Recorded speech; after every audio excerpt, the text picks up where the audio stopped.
Hare Krishna everyone, and a warm welcome back once again to our ever ongoing series on the glories of Sri Vrindavan Dham.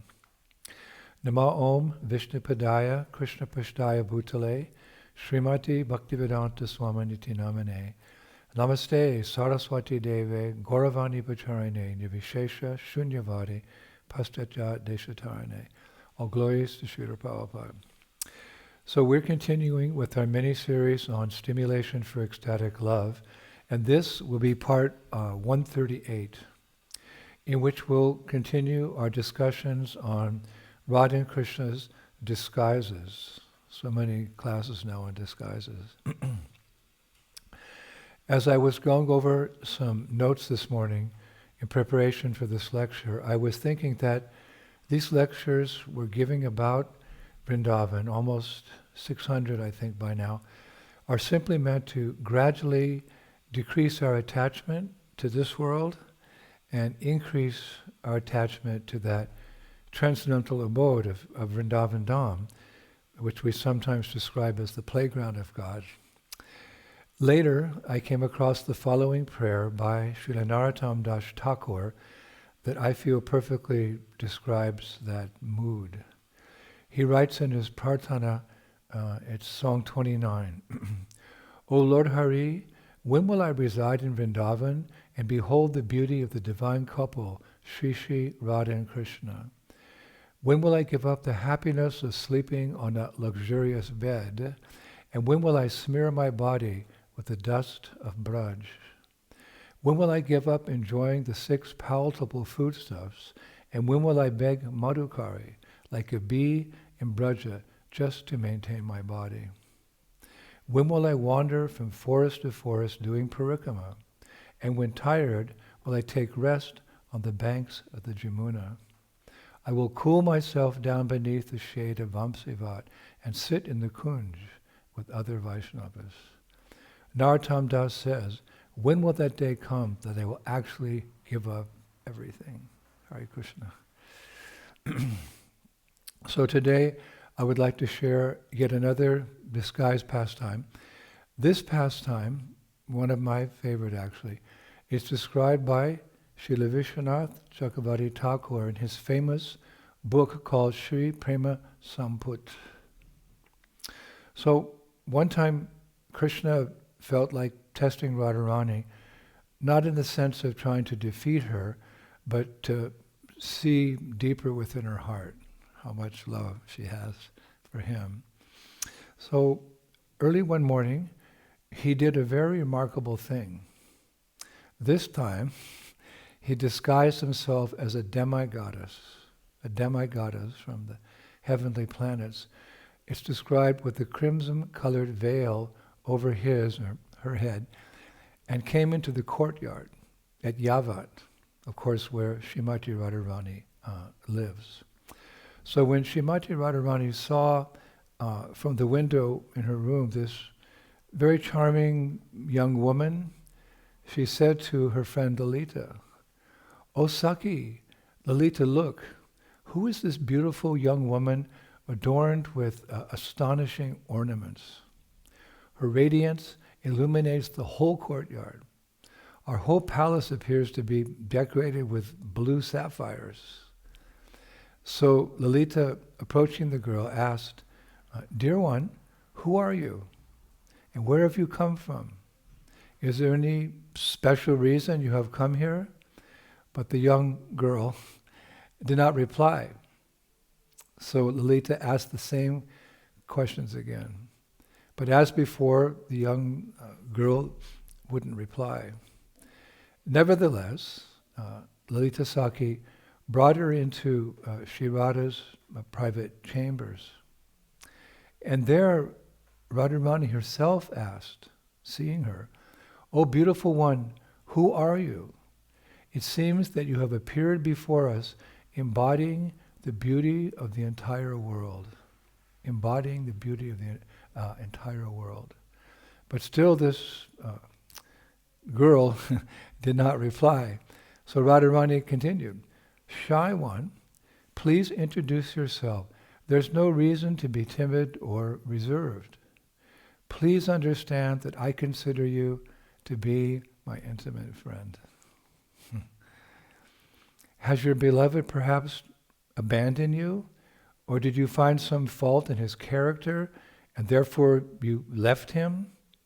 Actually, I think I know what happened. It must be that you are married and your family members are like mine. Perhaps they always surround you like Jatila and Kutila always surround and defame me, proclaiming my faults to everyone. Has this happened to you? Or is it that perhaps you have some disease and that's why you are so carefully covering your entire body? So when Krishna, disguised again as a heavenly demigoddess, heard Sri Radha speak in this way, a gentle smile appeared on his face. And he said in a feminine voice, "O supremely beautiful Radha, I am actually from Svargaloka. I came here because I have a certain doubt.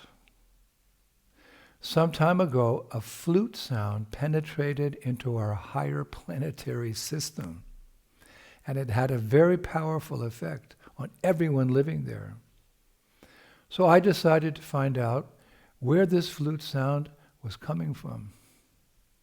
Thus I followed the sound down here to the Earth planet and discovered it was coming from Vamsivat, Vamsivat, in Braj, from a handsome young boy playing it under a banyan tree.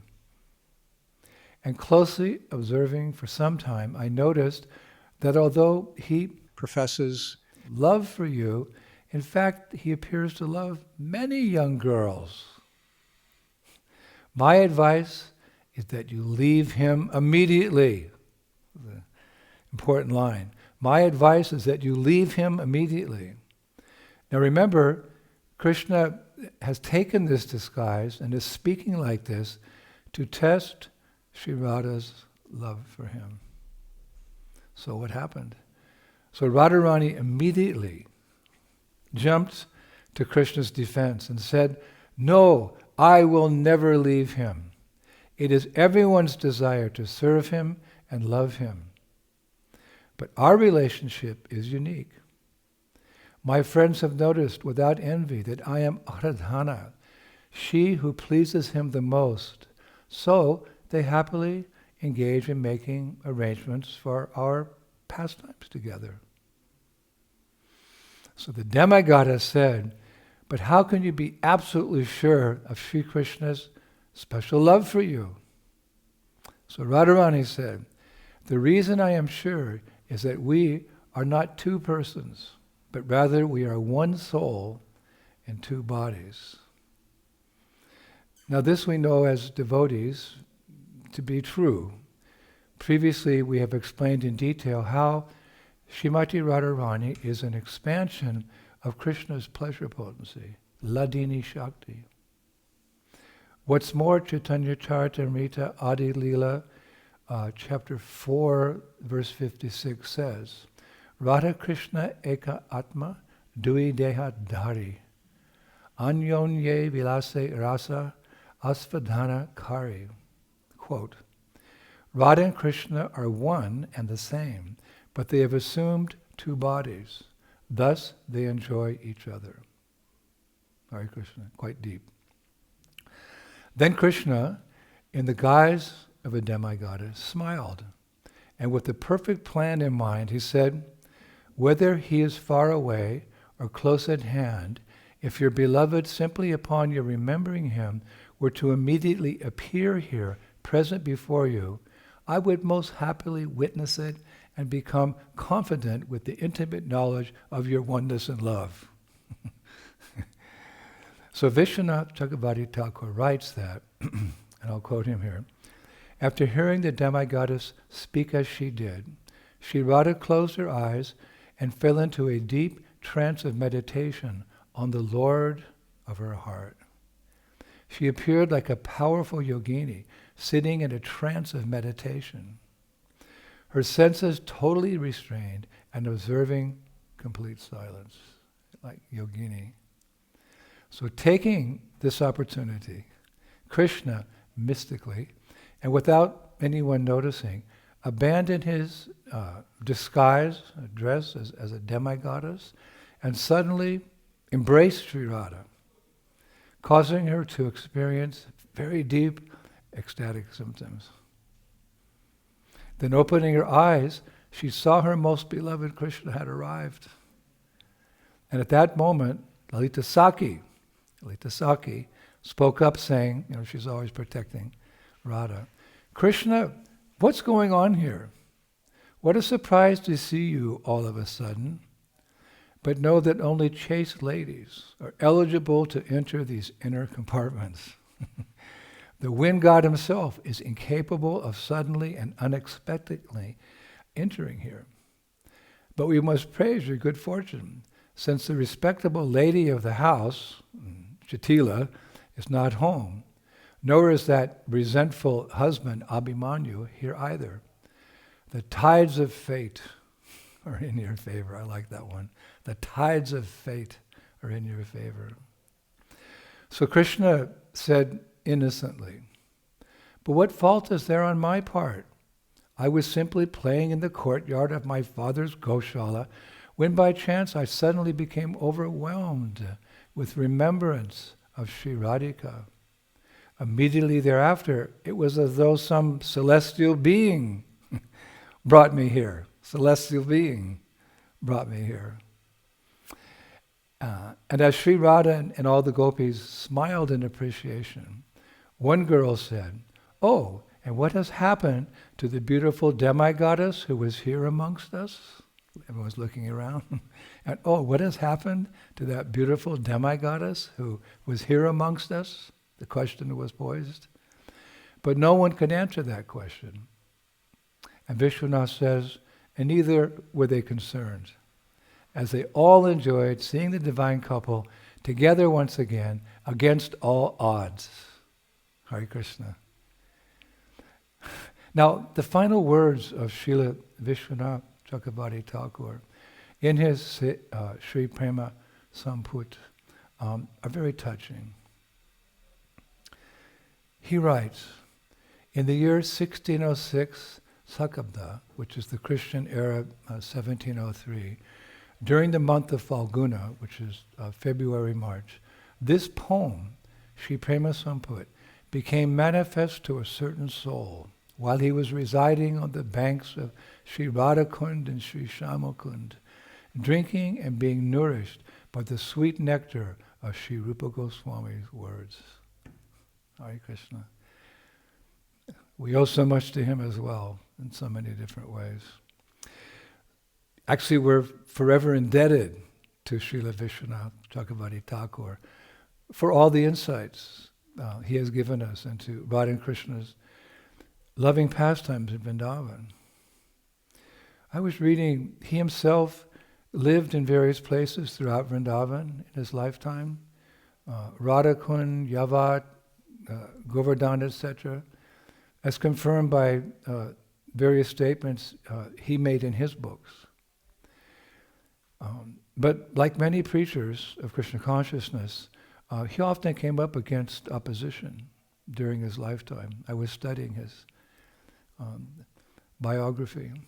On one occasion, actually, he had a public debate with scholars who would not accept Krishna's loving relationships with the gopis as the highest eternal expression of divine love.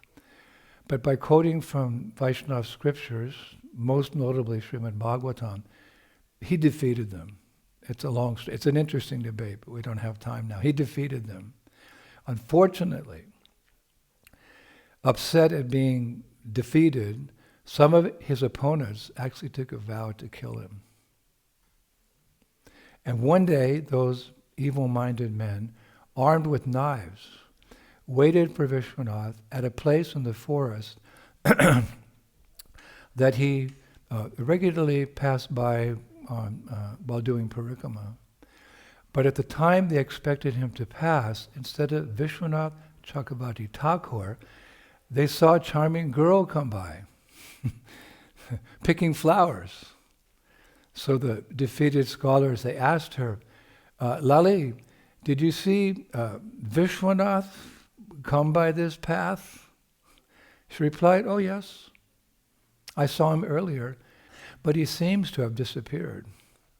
Now, the girl's sublime radiance acted, it's described, to distract the men from their mission. And one of them asked, whose daughter are you anyway, and where do you live? So the girl replied, oh, I am Shri Radha's maidservant. She is now at her in-laws' house in Yavat. She sent me here to pick some flowers for Krishna. So as soon as she spoke those words, she disappeared, and in her place stood Srila Vishvanath Chakravarti Thakur. Wow. It is written that the influence of his personal presence in both his siddha and sadhaka forms transformed these scholars' hearts, and they all fell at his feet and begged for his forgiveness. Hare Krishna. Srila Vishvanath Chakravarti Thakur ki jai. Actually, there's the following saying in relationship to Vishvanath Chakravarti Thakur, in relationship to three of his most famous books. Kirana Bindu Kana 18 Ninye Vaishnava Pana. Quote, these three books, Ujvala Nilamani Kirana, Bhakti Rasamrita Sindhu Bindu, and Bhagavatamrita Kana, are accepted and used by the Vaishnavas as their very wealth. As their very wealth. Wow. In this connection, Srila Vishvanath Chakravarti Thakur is glorified in the following verse. Vishvasya Nata Ripo Sho Bhakti Vartma Padar Sanat Bhakta Chakre Varti Tatvat Chakravartyak Yaya Bhavat. It's like poetry. Because he has shown the Vishvavasis, the residents of the material universe, the path of bhakti, he is called Vishvanath. And because he is situated amongst the chakra, circle of devotees, he is called Chakravarti. Wow. So Prabhus, let us have faith that all we have shared today is true. It's absolute truth. And pray that one day we can, by Srila Prabhupada's mercy, enter into such sublime pastimes. That must be our mood. Narottam Das Thakur again writes in Parthana, Song 17, and we'll finish.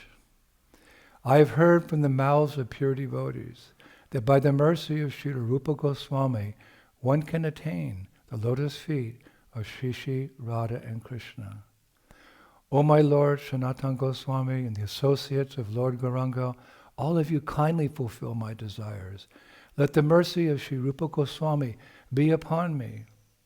For whoever has taken shelter of him is my master.